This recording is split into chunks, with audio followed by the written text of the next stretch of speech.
नालासोपारामध्ये पोलिसांचा धाक संपला की काय असा प्रश्न निर्माण झालेला आहे। वाहतूक पोलिसांना वाहनधारकांकडून बेदम मारहाण करण्यात आलेली आहे।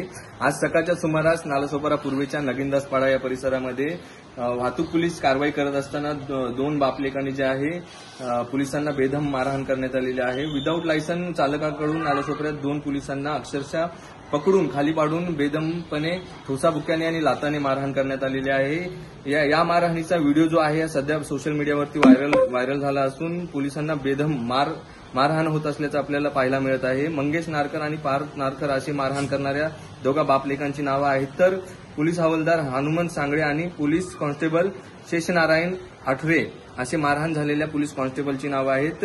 त्यांच्या हाताला, पायाला आणि या शरीरावरती गंभीर स्वरूपाची दुखापत झाल्याचं आपल्याला पाहायला मिळालेलं आहे। आणि ही कारवाई करत असताना विदाऊट लायसन मुलगा आढळला असल्यामुळे त्या मुलावरती कारवाई करत असताना त्यांनी त्याच्या वडिलाला बोलवलं आणि वडिलांसोबत बातचीत करत असताना त्यांचा वाद पेटला आणि याच वादातून हाणामारीचं रूपांतर झाल्याचं आपल्याला पाहायला मिळालेलं आहे। आणि यामध्ये जे आहे पोलीस गंभीर स्वरूपात जखमी झाले असून त्यांना नालासोपारा पूर्वेच्या नगिनदासपाडा या पालिकेच्या रुग्णालयामध्ये उपचारासाठी पाठवलेलं आहे। सध्या जे आहे हे दोघंही बापलेक तुळीण पोलिसांच्या ताब्यात असून पोलीस गुन्हा दाखल करण्याची प्रक्रिया सुरू आहे। परंतु पोलिसांना बेदमपणे अशा पद्धतीने मारहाण होत असल्यामुळे परिसरामध्ये एक तीव्र संतापाची लाट पसरलेली आहे।